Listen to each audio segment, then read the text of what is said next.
AIIMS के इस YouTube channel में दर्शकों फिर आपका स्वागत है।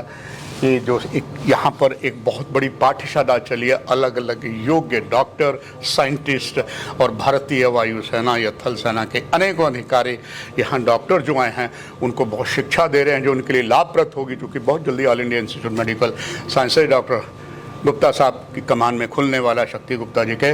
आज हमारा फिर सौभाग्य है दर्शकों इसी कार्यक्रम में अपना बहुत सा अनुभव यहाँ बांटने के लिए एयर मार्शल सेवानिवृत्त पवन कपूर भारतीय रहे हैं वायुसेना में और कई मेडलों से सम्मानित हुए हैं।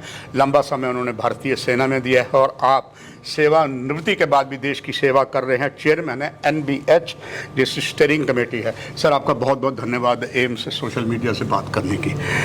सर पहले भी आपने बहुत अनुभव दिया, डॉक्टर को काम आ रहा है। अब इस नई कार्यशाला में आप आए हैं, आपने जो अनुभव इन डॉक्टरों से बांटा, ज़रूर दर्शक जानना चाहेंगे यहाँ के जो डॉक्टर बाहर डॉक्टर आए हैं सर, उनको क्या लाभ मिलेगा और कैसे लाभ मिलेगा? सबसे पहले तो मैं आपका आभारी हूँ कि आपने मेरे को इतना लायक समझा कि मैं आपको कुछ अपना तजुर्बा सबके साथ में शेयर कर सकूं। योर गेट है सर।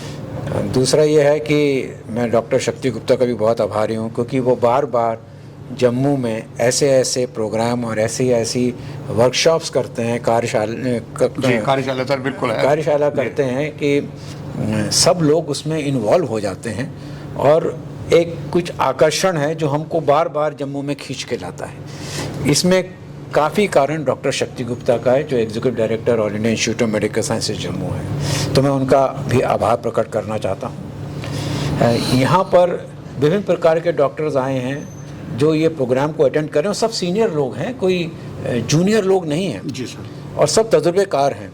लेकिन फिर भी हम लोग बोलते हैं कि मेडिसिन में एक कंटिन्यूस लर्निंग प्रोसेस होता है कि जहाँ पर अपनी जो नॉलेज है उसको बार बार और बढ़ाया जाए और आगे अग्रसर किया जाए ताकि मरीज़ों का भला हो सके। इस वर्कशॉप में अभी हमने देखा कि मेडिकल टेक्नोलॉजी के बारे में बताया गया कि कैसे कैसे आपको इक्विपमेंट प्रोक्योर करना चाहिए और किस तरीके से इक्विपमेंट का मेंटेनेंस करना चाहिए। मेरे को यहाँ पे बताना है कि क्वालिटी और पेशेंट सेफ्टी दो ऐसे हमारे पास टूल्स हैं जिसकी वजह से हम उसका लाभ सीधा मरीज़ को पहुंचा सकते हैं। अब कहने की बात यह है कि हम लोग इतना अपने कार्य में मशगूल रहते हैं, व्यस्त रहते हैं कि हम मरीज़ के बारे में अक्सर भूल जाते हैं। हम मरीज़ को एक ज़रिया समझते हैं अपने एक्सपीरियंस, अपने एक्सपर्टीज़, अपने नॉलेज के एक्सपेरिमेंट करने का। मरीज़ को मरीज़ ना समझ के एक इंसान समझना और उसको इंसान समझ के उसको एज एन इंडिविजुअल देखना, ना कि उसको ऑर्गन बेस्ड ट्रीटमेंट देना, ये इस क्वालिटी का उद्देश्य है। हम सब जानते हैं कि WHO की एक रिपोर्ट आई है और उसने बोला है कि हेल्थ केयर में 10% लोग जो हैं उनको एडवर्स इफ़ेक्ट होता है। मतलब कि अगर 10 लोग अपने आप को दिखाने आते हैं तो हेल्थ केयर की वजह से उनको क्षति पहुंचती है, उनको हार्म होता है। साथ में वो ये भी बोलता है कि 50% जो एडवर्स इवेंट्स होते हैं, जो मेडिकल एरर्स होते हैं, वो अवॉइडेबल हैं, प्रिवेंटेबल हैं और उसमें किसी की इंडिविजुअल की गलती नहीं है। उसमें सिस्टम्स और प्रोसेसेस जो हैं वो ठीक से काम नहीं कर रहे हैं, तो उनको ठीक से काम करने के लिए वो हिदायत देता है कि हम सब मिल के एक क्वालिटी प्रोसेस बनाएं जिसकी वजह से ये एरर्स ना हुए। अब एक स्टडी पब्लिश हुई थी जिसमें बोला था कि 5.2 मिलियन लोग हिंदुस्तान में मेडिकल एरर से पीड़ित हैं। USA में उसको 3rd leading cause of death बताया गया है कि हार्ट डिजीज़ के बाद, कैंसर के बाद मेडिकल एरर्स की वजह से ये 3rd leading cause of death है।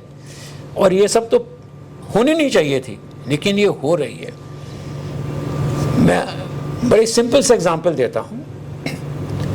रॉन्ग साइड सर्जरी, गलत जगह पे ऑपरेशन कर दिया, गलत मरीज़ का ऑपरेशन कर दिया, ऑपरेशन करते वक्त किसी के पेट में स्पंज रह गया हो, जी दवाई देते वक्त किसी को गलत दवाई दे दी हो, किसी को सही दवाई दी हो लेकिन उसको देने का तरीका गलत बताया हो। आमतौर पर मैंने सारे बोलते हैं एक गोली दिन में 3 टाइम ले लें। मरीज सोचता है कि इस गोली को 3 हिस्से में कैसे काटूं मैं, उसको ये नहीं समझ में आता कि मेरे को एक गोली 8-8 घंटे में लेनी है। ये सब छोटे छोटे क्वालिटी बेस्ड पैरामीटर्स हैं जो अपने सिस्टम ऑफ प्रोसेस को ठीक कर लेंगे, मरीज के साथ जो अपना कम्युनिकेशन है उसको इम्प्रूव कर लेंगे, तो हमारे 70 to 80% एरर अपने आप ही ख़त्म हो जाएंगे। लेकिन मरीज को सुनना है, उसकी क्या रिक्वायरमेंट है उसको महसूस करना है, और उसके हिसाब से अगर इलाज करेंगे और अपने सिस्टम प्रोसेस को ठीक रखेंगे तो ये एरर्स नहीं होंगे।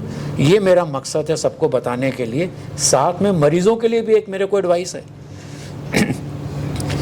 आप ये मत समझिए कि डॉक्टर को आपसे ज़्यादा आता है। आपकी बीमारी के बारे में, आपके सिम्टम्स के बारे में, आपको इलाज से क्या फ़ायदा हो रहा है, आपसे बेहतर कोई नहीं जानता है। तो जब आप डॉक्टर के पास जाएं तो उससे डरे नहीं कि भाई उसको मुझसे ज़्यादा आता है। नहीं, आप अपनी परेशानियों को लिख के जाइए और डॉक्टर को बताइए कि मेरे को ये परेशानियां हैं, मैं ये दवाइयां पहले से ही ले रहा हूँ, ताकि डॉक्टर वही दवाई या उससे मिलती जो दवाई दे के आपको दवाई का गलत असर ना पड़ जाए, साइड इफेक्ट ना हो जाए, डबल डोज ले लेते हैं। तो ये सब ना हो तो मरीज़ों को भी अपने बारे में ख्याल रखना चाहिए।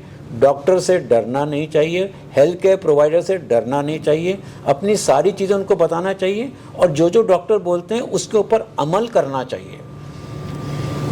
ये सब जब हो जाएगा तो हमारे को ये होगा कि हमने अपनी हेल्थ केयर सर्विस में संपूर्ण क्वालिटी दी है, और उद्देश्य यही है। हाँ डॉक्टर साहब कपूर साहब, एक नया इतिहास आप बना के जा रहे हैं। ऐसा ही होता आया है, एम्स में ऐसा नहीं होगा।